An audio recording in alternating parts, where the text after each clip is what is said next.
ನಾವು ನಿನ್ನೆ ಗಮನಿಸಿದ್ವಿ ಪಡುಬಿದ್ರಿ ಭಾಗದಲ್ಲಿ ಆ ಒಂದು ಪೊಲೀಸರ ಕಣ್ಣು ತಪ್ಪಿಸಿ ಚೆಕ್ ಪೋಸ್ಟ್ ಅನ್ನು ತಪ್ಪಿಸಿಕೊಂಡು ಓಡಾಡುವಂತ ಪ್ರಯತ್ನಗಳಾಗ್ತಾ ಇತ್ತು. ಅದಕ್ಕೆ ವಿ4 ನ್ಯೂಸ್ ವರದಿಯನ್ನು ಪ್ರಸಾರ ಮಾಡಿತ್ತು. ಆ ವರದಿಗೆ ಎಚ್ಚೆತ್ತಂತಹ ಪೊಲೀಸರು ಅಲ್ಲಿಗೆ ಮಣ್ಣನ್ನು ಹಾಕಿ ರಸ್ತೆಯನ್ನು ಮುಚ್ಚುವಂತ ಪ್ರಯತ್ನವನ್ನು ಮಾಡಿದ್ರು.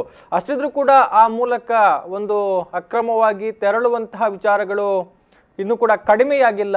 ಇದೀಗ ಆ ಒಂದು ನಿಷೇಧಿತ ರಸ್ತೆಯಲ್ಲಿ ಪ್ರಯಾಣ ಮಾಡೋದಿಕ್ಕೆ ಮುಂದಾಗಿರುವಂತಹ ಇಬ್ಬರು ಯುವಕರನ್ನ ಈಗ ಪೊಲೀಸರು ವಶಕ್ಕೆ ಪಡೆದುಕೊಂಡಿದ್ದಾರೆ ಎನ್ನುವಂತಹ ಮಾಹಿತಿ ಬರ್ತಾ ಇದೆ.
ಮಣ್ಣು ಹಾಕಿ ಮುಚ್ಚಿದ ರಸ್ತೆಯಿಂದ ಅಕ್ರಮವಾಗಿ ಪ್ರವೇಶ ಮಾಡೋದಿಕ್ಕೆ ಪ್ರಯತ್ನ ಪಟ್ಟಂತಹ ಇಬ್ಬರು ಯುವಕರು ಈಗ ಪಡುಬಿದ್ರಿ ಪೊಲೀಸರ ವಶವಾಗಿದ್ದಾರೆ. ಮಂಗಳೂರಿನಿಂದ ಕಾಪುವಿಗೆ ಅಂದ್ರೆ ದಕ್ಷಿಣ ಕನ್ನಡ ಜಿಲ್ಲೆಯಿಂದ ಉಡುಪಿ ಜಿಲ್ಲೆಗೆ ಇಲ್ಲಿ ಅಕ್ರಮವಾಗಿ ತೆರಳೋದಿಕ್ಕೆ ಪ್ರಯತ್ನವನ್ನ ಮಾಡಿದ್ರು. ಈ ಸಂದರ್ಭದಲ್ಲಿ ಇವರನ್ನ ಪೊಲೀಸ್ ಸಿಬ್ಬಂದಿಗಳು ತಡೆದು ವಿಚಾರಣೆಯನ್ನ ನಡೆಸಿದಂತಹ ಸಂದರ್ಭದಲ್ಲಿ ಇವರು ಯಾವುದೇ ಪಾಸ್ಗಳಿಲ್ಲದೆ ಅಕ್ರಮವಾಗಿ ಸಂಚಾರವನ್ನ ಮಾಡೋದಿಕ್ಕೆ ಮುಂದಾಗಿರುವಂತಹ ವಿಚಾರಗಳು ತಿಳಿದು ಬಂದಿದೆ. ಈ ಕಾರಣಕ್ಕಾಗಿ ಇಬ್ಬರನ್ನ ಕೂಡ ಪೊಲೀಸರು ವಶಕ್ಕೆ ಪಡೆದುಕೊಂಡಿದ್ದಾರೆ. ನಾವು ದೃಶ್ಯಗಳಲ್ಲಿ ಗಮನಿಸ್ತಾ ಇದ್ದೇವೆ. ಅಂದ್ರೆ ಅಲ್ಲಿ ಮಣ್ಣನ್ನು ಹಾಕಲಾಗಿದೆ. ಅಂದ್ರೆ ಮುಖ್ಯ ರಸ್ತೆಯಿಂದ ಹೆದ್ದಾರಿಯಿಂದ ಒಳ ರಸ್ತೆಗೆ ಬರುವಂತ ಪ್ರದೇಶದಲ್ಲಿ ಮಣ್ಣನ್ನು ಹಾಕಿ ಆ ಒಂದು ರಸ್ತೆಯನ್ನು ಮುಚ್ಚುವಂತಹ ಕೆಲಸವನ್ನ ಮಾಡಲಾಗಿತ್ತು. ಆದರೆ ಅದನ್ನ ಮೀರಿ ಆ ಒಂದು ಮಣ್ಣಿನ ರಾಶಿಯನ್ನ ದಾಟಿ ಪ್ರಯಾಣ ಮಾಡೋದಿಕ್ಕೆ ಪ್ರಯತ್ನಗಳನ್ನ ಮುಂದುವರಿಸಿದ್ರು. ಈ ಸಂದರ್ಭದಲ್ಲಿ ಪೊಲೀಸರು ಅವರನ್ನ ವಶಕ್ಕೆ ಪಡೆದುಕೊಂಡಿದ್ದಾರೆ ಎನ್ನುವಂತಹ ಡೀಟೇಲ್ಸ್ ಈಗ ಬರ್ತಾ ಇದೆ. ಮಂಗಳೂರಿನ ಬಂದರಿನ ಹಾಸ್ಟೆಲ್ನಿಂದ ಬಂದಿದ್ದೇವೆ ಎನ್ನುವಂತಹ ಒಂದು ಮಾಹಿತಿಯನ್ನು ಈ ಸಂದರ್ಭದಲ್ಲಿ ಕೊಟ್ಟಿದ್ದಾರೆ. ಪೊಲೀಸರ ಕಣ್ಣು ತಪ್ಪಿಸಿ ಉಡುಪಿ ಜಿಲ್ಲೆಯೊಳಗೆ ಹೋಗುವಂತಹ ಪ್ರಯತ್ನಗಳಿಲ್ಲಿ ಆಗ್ತಾ ಇತ್ತು. ಈ ಸಂದರ್ಭ ವಾಹನ ಸಹಿತ ಯುವಕರಿಬ್ಬರನ್ನ ಕೂಡ ಪೊಲೀಸರು ವಶಕ್ಕೆ ಪಡೆದುಕೊಂಡಿದ್ದಾರೆ. ಹೆಚ್ಚಿನ ಡೀಟೇಲ್ಸ್ ಕೊಡ್ತಾರೆ ನಮ್ಮ ಪ್ರತಿನಿಧಿ ಸುರೇಶ್ ಯರ್ಮಾಳ್ ಈಗ ನೇರ ಸಂಪರ್ಕದಲ್ಲಿದ್ದಾರೆ. ಹಲೋ ಸುರೇಶ್. ಹಲೋ, ನಮಸ್ತೆ ಗೌತಮ್. ಏನಿದು ಹೊಸ ಪ್ರಕರಣ? ನಿನ್ನೆಯಷ್ಟೇ ಬಂದ್ ಮಾಡಲಾಗಿತ್ತು. ಒಂದು ಭಾಗದಲ್ಲಿ ಮಣ್ಣನ್ನ ಹಾಕಿ ಎರಡು ಬದಿಯಲ್ಲಿ ಪೊಲೀಸ್ ಸಿಬ್ಬಂದಿಗಳನ್ನ ನಿಯೋಜನೆ ಮಾಡಲಾಗಿತ್ತು. ಅಷ್ಟಿದ್ರೂ ಕೂಡ ಅಕ್ರಮವಾಗಿ ನುಸುಳೋದು ಕಡಿಮೆ ಆಗಿಲ್ವಾ ಅನ್ನುವಂಥದ್ದಿಲ್ಲಿ? ಯಾಕೆಂದ್ರೆ ಇದೊಂದು ಇವತ್ತು ಮುಂಜಾನೆಯ ಹೊಸ ಪ್ರಕರಣ ಅಂತ ಹೇಳ್ಬೋದು. ಯಾಕೆಂದ್ರೆ ಈ ಒಂದು ಏನು ಕಾರ್ಯಾಚರಣೆ ಪೊಲೀಸರು ಏನೋ ಕಾರ್ಯಾಚರಣೆ ಮಾಡಿದ್ದಾರೆ, ಆ ಬಳಿಕದ ಹೊಸ ಒಂದು ಪ್ರಕರಣ ಅಂತಲೇ ಹೇಳ್ಬೋದು.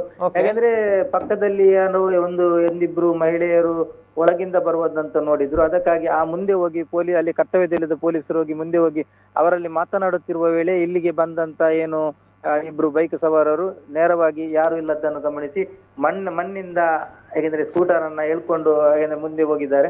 ಮುಂದೆ ಹೋಗಿ ತಕ್ಷಣ ಪೊಲೀಸರು ನೋಡಿ ಅವರನ್ನು ಕರೆದ್ರು ಕೂಡ ಏನು ಅಲ್ಲಿ ರೋಡ್ ಓಪನ್ ಇದೆ ಅಂತ ಹೇಳಿ ತಿಳ್ಕೊಂಡೆ ಏನೋ ಮುಂದೆ ಸ್ಪೀಡ್ ಆಗಿ ಹೋಗಿದ್ದಾರೆ. ಆದ್ರೂ ಅಲ್ಲಿ ಎದುರು ಕಡೆ ಕೂಡ ಒಂದು ತಡೆ ಹಾಕಿದ್ದರಿಂದ ಮತ್ತೆ ವಾಪಸ್ ಬಂದು ಪೊಲೀಸರ ಕೈಗೆ ಸಿಕ್ಕಿ ಬಿದ್ದಿದ್ದಾರೆ.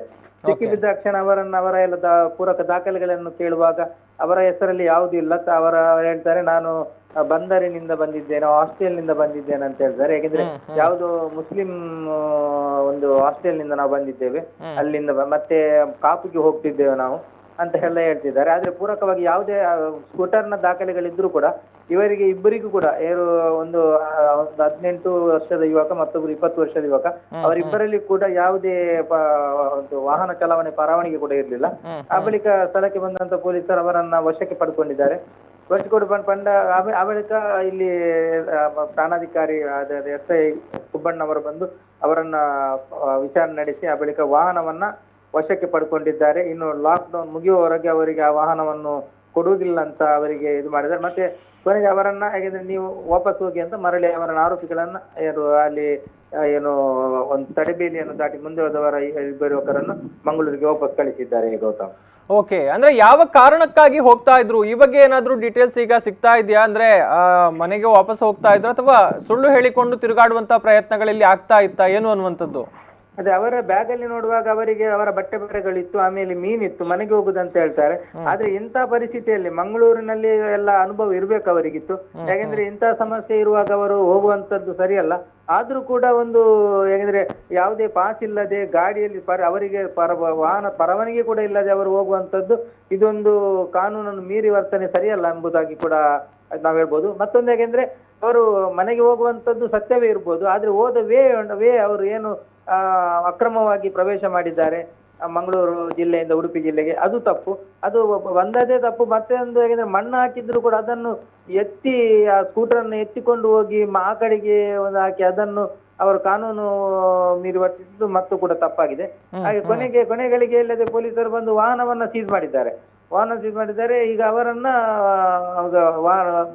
ಹೋಗ್ಲಿಕ್ಕೆ ಬಿಟ್ಟಿದ್ದಾರೆ, ಮರಳಿ ಮಂಗಳೂರಿಗೆ ಹೋಗ್ಲಿಕ್ಕೆ ಬಿಟ್ಟಿದ್ದಾರೆ. ಮುಂದಿನ ದಿನದಲ್ಲಿ ಅದು ಯಾವುದು ಈ ಲಾಕ್ಡೌನ್ ಯಾವಾಗ ಮುಗಿಯುತ್ತೆ ಆ ಬಳಿಕ ನಿಮಗೆ ಏನೋ ಅದಕ್ಕೆ ಫೈನ್ ದಂಡ ಹಾಕ್ಬೇಕು. ಆ ಬಳಿಕ ನಾವು ದಂಡ ಹಾಕಿ ಅದನ್ನ ವಾಹನವನ್ನ ಬಿಡುವಂತ ಒಂದು ಪ್ರಕ್ರಿಯೆಗೆ ನಾವು ಚಾಲನೆ ಕೊಡ್ತೇವೆ ಅಂತ ಹೇಳಿ ಎಸ್ ಅವರು ಹೇಳಿದ್ದಾರೆ. ಮುಂದಿನ ದಿನದಲ್ಲಿ ಅದೇ ಈಗ ಇಂಥದ್ದು ಏನಾದ್ರು ನಡೆದ್ರೆ ಕಠಿಣ ಕ್ರಮ ಕೈಗೊಳ್ತೀವಿ ಎಂಬುದು ಕೂಡ ಪೊಲೀಸರು ಎಚ್ಚರಿಸಿದ್ದಾರೆ ಗೌತಮ್. ಎಸ್, ಇನ್ನು ಇವರು ಪಾಸ್ಗೆ ಏನಾದ್ರು ಅಪ್ಲೈ ಮಾಡಿದ್ರ? ಪಾಸ್ ಸಿಗುವಲ್ಲಿ ಲೇಟ್ ಆಯ್ತು ಅಂತ ಕಾರಣಕ್ಕೆ ಏನಾದ್ರು ಈ ರೀತಿ ಕೃತ್ಯಗಳನ್ನ ಮಾಡಿದ್ರ ಅಥವಾ ಇಲ್ಲ ನಾವು ಕಣ್ಣು ತಪ್ಪಿಸಿ ಹೋಗಬಹುದು ಅನ್ನುವಂತ ವಿಚಾರಗಳಿತ್ತ ಇವರ ಮನಸ್ಸಲ್ಲಿ ಅನ್ನುವಂಥದ್ದು ಸುರೇಶ್? ಖಂಡಿತವಾಗಿ. ಯಾಕಂದ್ರೆ ಇದು ಸಣ್ಣ ವಯಸ್ಸಿನ ಯುವಕರು. ಯಾಕಂದ್ರೆ ಒಂದು 18 ವರ್ಷ ಮತ್ತೊಬ್ಬರು 20 ವರ್ಷ. ಅವರಿಗೆ ಅಂತದ್ದು ಯಾವುದು ಪಾಸ್ ಮಾಡ್ಬೇಕು ಅದು ಏನು ಅದರ ಬಗ್ಗೆ ಯಾವುದೇ ಮಾಹಿತಿ ಇಲ್ಲ.